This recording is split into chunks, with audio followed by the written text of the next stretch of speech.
Let's go back to our earlier story where 2 more trucks were set alight at Empangeni in Kwa-Zulu-Natal overnight. This after at least 10 trucks were torched in separate incidents over the weekend in 3 provinces, Kwa-Zulu-Natal, Mpumalanga and Limpopo. Now, these acts have been slammed by the Transport Department, and it is working with the Ministry of Police to bring the perpetrators to book. But for more on this, we're joined on the line by Kwa-Zulu-Natal Department of Transport spokesperson Kwanele Ncalane. Kwanele, good morning to you. Thank you so much for giving us your time this morning. Good morning, and good morning to all the viewers at home. I think let's talk about this incident where 2 trucks were burnt in Empangeni. What do we understand took place there? Well, as the provincial government of Kwa-Zulu-Natal, we are hugely disappointed by the continuous attack and torching of trucks. We learned early this morning that there has been another incident in Empangeni where the truck drivers were attacked at gunpoint, their belongings taken away, and the trucks set alight. You'll also recall that this is happening a few days after the incident happened on the N3 in Van Pass, where 6 trucks were also torched and 1 on the N11. We are, however, encouraged by the fact that the police management in the province have since appointed a dedicated task team which is going to be investigating these matters. We want to see the perpetrators arrested very soon so that we are able to put this matter to rest. But also we are concerned that this seems to be spreading throughout the country now, which might imply that this is a very organized crime. This is a clear syndicate that is wanting to destabilize the economy, but also causing havoc using our road network. And we are not going to be taking that lying down. We are going to be acting very decisively. We have since activated all our traffic officers and also our municipalities to ensure constant monitoring of highways and patrols so that we are able to augment the deployment from the South African Police Services and making sure that we are able to augment the work of the intelligence operatives on the ground. Yeah, I think you've made a really interesting point there where you say that the intention here might be to disrupt the economy. I think that's a really big statement to make, and I want to sit with that a little bit. Your full understanding of why this trend is taking place. It's been 2 years of us seeing these trucks being torched, particularly along those routes. Yeah, our view is that this is a clear act of economic sabotage. And if you look at it, our view is justified by the fact that the issues that were raised by the drivers within the trucking sector, those issues have been and are being attended to. So there is no need for anyone to embark on such a violent and disruptive action if there was genuine concerns that have been raised by truck drivers. What will be missing will be regular meetings where an update is being shared and as to what all of us are doing as part of the task team that is dealing with the matter. But asking for an explanation and embarking on a violent tactics, robbing people at gunpoint, is 2 different things. This is a clear act of criminality, and these people are armed, we are told. So it means this is a criminal syndicate that needs to be dealt with as such. And we know that KwaZulu-Natal becomes a target because of the 2 major ports of Richards Bay and Durban. Therefore, we are very strategically located in terms of the movement of goods and the movement of people. So that is why we are going to be upping the ante, and we are going to be making sure that we leave no stone unturned in dealing with this syndicate. We want to see arrest very soon, and we are urging anyone with information, be it truck drivers, be it anyone who might have known the orchestrators and the perpetrators of this, to share with the police, to share with us as government, so that we are able to swiftly move in and deal with this matter. Remember, when trucks are attacked, when trucks are torched, this means millions of goods get to perish on the road.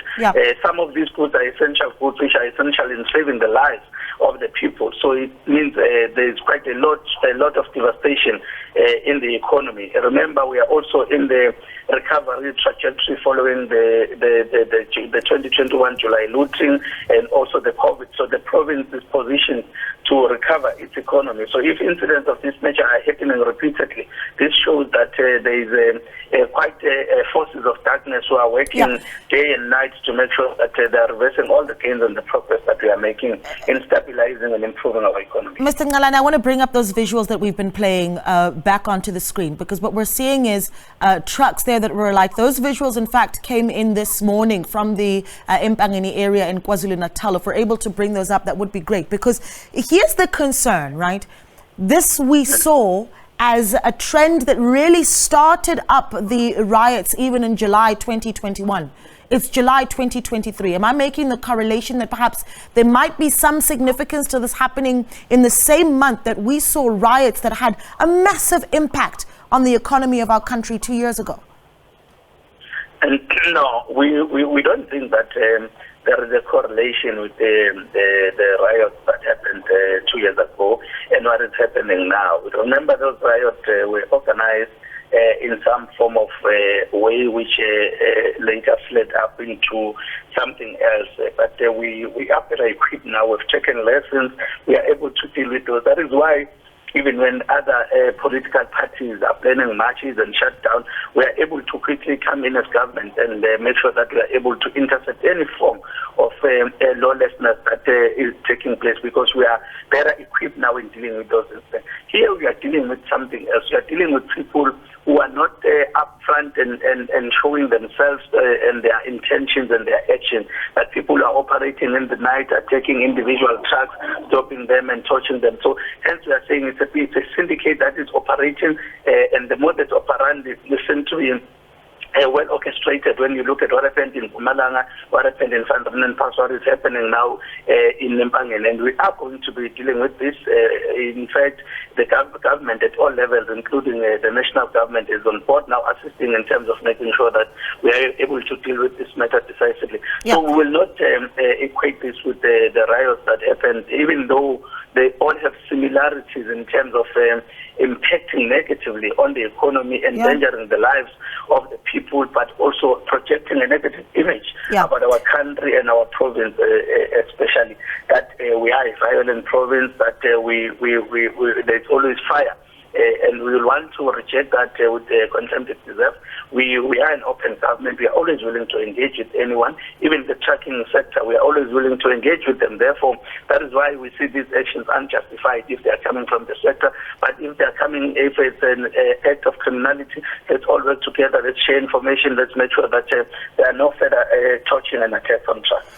What is your collaboration looking like with the South African Police Service and law authorities? Because essentially what you're going to need, and you talk about people operating in the night, you talk about how seemingly organized they are. So there's a sense that there's really a need for real intel here on what's really driving some of these attacks. So what is the relationship looking like with the Department of Transport and law enforcement authorities right now to really understand what's happening at the bottom of this issue? Yeah, we are coordinated, all of us as various agencies at a provincial joint by the SABC. And we already, as I've said, there is a task team that is led by SABC in terms of investigating these cases, and it's part of the organized unit, because our view is that these criminal syndicates are well organized, well resourced. But also we are augmenting that with the release of traffic officials who are going to be assisting in terms of making sure that we are mounting operations and patrol 24 hours. Municipalities have also been activated. We have also activated our community structures across these critical and strategic routes to be active as well and to be our feelers on the ground. The intelligence community is also working. That we'll soon get to the bottom of this. We know that there are people with information, and we are appealing to those to come forward, share that information with us and the police, so that we are able to arrest these criminals, so that we are able to make sure that there are no further disruptions that are taking place in our province and our country. Mr. Ncalane, we really do appreciate your time. Department of Transport in KZN, a spokesperson there, Mr. Kwanele Ncalane, speaking to us. We stay with that story. 2 trucks having been set alight as they waited in a queue along the N2 freeway at Empangeni on the Kwa-Zulu-Natal North Coast. This also following the torching of 6 trucks on the N3 at Van Riemen's Pass on Saturday night. It's alleged that a group of armed men attacked the truck drivers in the latest incident and robbed them of their belongings. But let's stay with it, and we now speak to Kwa-Zulu-Natal Police spokesperson, Brigadier Jay Naicker. Mr. Brigadier, good morning to you. Thank you so much for giving us your time. Good morning. Yes, I've been listening to my colleague Kwanele. I think he's giving you a lot of the information that I was going to share with you. But yes, we can confirm that incident again. And just to add, following that, we've also as SAPS pooled our resources to ensure that there's a permanent deployment on, there's over 20 routes that are used by the trucks in the province. So we've put in permanent deployments on a day and night basis that will be patrolling these routes. So a lot of our resources have been pushed into that. In terms of the investigations, we can confirm that the the investigations have been centralized to the provincial organized crime unit. They've already started their work in terms of profiling certain individuals. They've interviewed the drivers of the trucks that were affected, as well as witnesses. They have downloaded video footages from various sources to identify the perpetrators, and we're quite certain that they will be able to make a breakthrough soon. And at this point, no arrests? No arrests at this stage. But we are appealing to anybody who can assist in the investigation in identifying this grouping to please contact us. They can use the various platforms that are available, like Crime Stop, which is 08600 10111. Alternatively, they can use the MySteps app.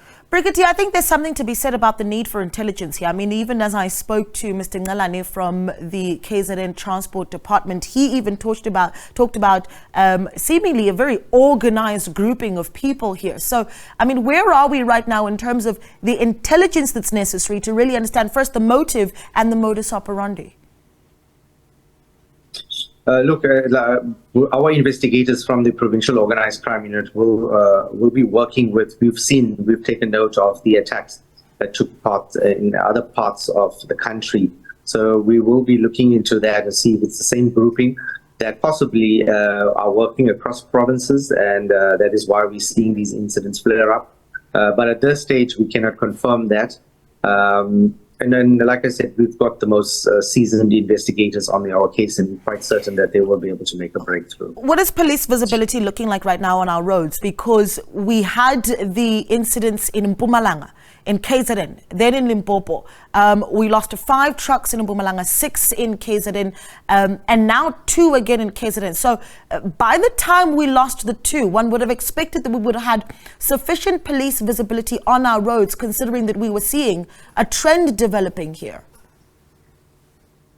Yes, immediately when we saw the second incident, we realized it wasn't a once-off thing, and we are concerned that it might spread to other parts of the province. So as I indicated to you, we have had to pull our resources from other areas now and put them onto the freeway. So we will have hundreds of police officers on a permanent basis, day and night, in various routes. You will see them static, you will see them patrolling the routes.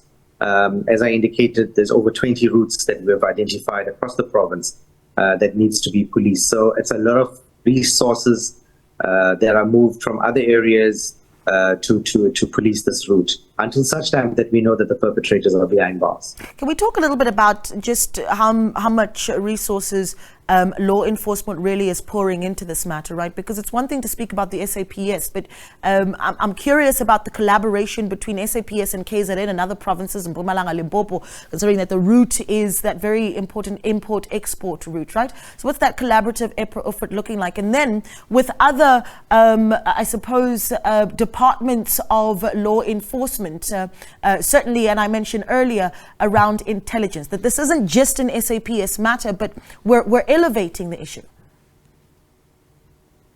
Absolutely. As you quite rightly put it, our resources are limited, so we have to work with other role players. I think Mr. Ncalane has alluded to the fact that the Road Traffic Inspectorate will also form part of these operations. And then we have your local transport authorities across some of these routes that are assisting, like in Empangeni. Then major routes, you have other agencies like your N3 TC that are patrolling those routes. So we really need to work together because some of these routes are very long. And even if we have 2 or 3 vehicles on these routes, we can, these perpetrators are very organized and they can work around us. So we need to really pull our resources to ensure that we cover every stretch of roads at all times.